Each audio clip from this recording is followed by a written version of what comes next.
The federal government is taking new measures to stop children from accessing new nicotine products. Now, the use of these nicotine pouches, you've seen them, right? Those ones, it's exploded over the last couple of years. Sales of Zyn pouches increased by 62% in the U.S. in 2023. And although that specific product is banned in this country, experts say young people still have access to similar products. So joining us this morning on how Health Canada is taking action, Canada's Health Minister, Mark Holland. Welcome back to the show, Minister. Good to have you. Thanks for having me again. So let's focus on this nicotine replacement, these therapies, right? They're nicotine products that companies claim to help people quit smoking. That's the intention. That's what they say the intention is.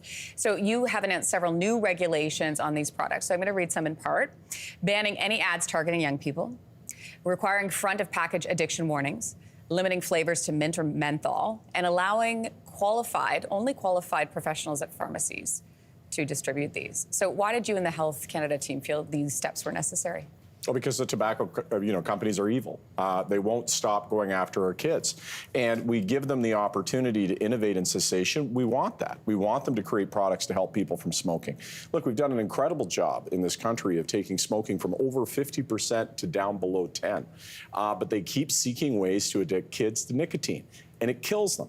And I'll tell you right now, we're rolling out our dental care program. So I'm talking to dentists right across the country, and it's heartbreaking to hear them talk about these pouches being put under kids' mouths. They do it in hockey games and baseball games. It's destroying their oral health. It's putting them at risk for cancer. And it's something that, well, once you're addicted, you're on it for a very long time. So we got to stop it dead in its tracks. The first thing is these flavors, tropical punch and fruity breeze. I mean, these aren't marketed to you and I, right? These are going after kids so they can get them addicted and be consumers for their whole lives. Yeah, and you saw one of the products that we were looking at there.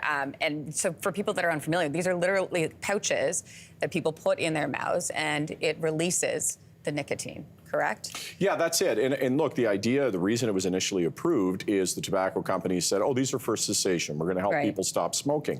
But then they put advertising out that shows, it's lifestyle advertising. Oh, it feels good under your tongue. Young people running around doing fun activities. This is what they do, right? They slither out of holes trying to find new ways to push their product to kids to make a buck at the expense of our children. And so, if we stop right now by ensuring that we move these products onto the other side of the counter, we move them behind the counter, and that we stop these flavors that are so enticing so that we can get a hold of the situation. I was at Heart and Stroke when we watched vaping explode, and it was the same thing. At that time, oh, don't worry about it, it's just to stop smoking.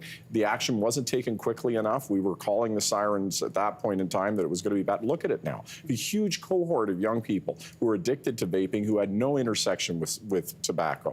And that's just going to make a terrible thing for them to get off of. Think of all the resources, energy that we're going to have to put in to help them get off of these terrible products, and then what it's doing to their health, how many horrible health outcomes we're hearing as a result of it. I know we're talking about young people, but for the portion of the population who does use this kind of product to help quit smoking, and they're of age, what do you say to them when it's said that they don't have as much access, or that taxes been increased on these types of products? What do you say to those people?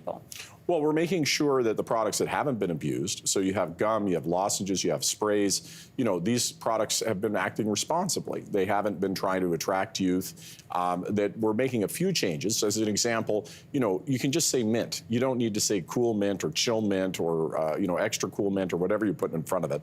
This is supposed to be for cessation. Those things really go towards attracting young people. But all these other products are still going to be available on the right side of the counter. Do we know that if they work? Do we have the data to show that they work for people trying to quit smoking? Yeah, cessation tools can be very helpful. I mean, look, nicotine is a terribly addictive drug that devastates your health. So this stuff works, but it's important that we don't get people hooked, because the journey to get off it can be decades. I want to ask you about this because most of these pouch products are illegal in this country, but Health Canada approved Zonic in 2023. And at the time, I'm going to quote you because you said you were duped. Yeah. Right? You said you were duped. So would you consider holding off on approving any more products? What's the plan?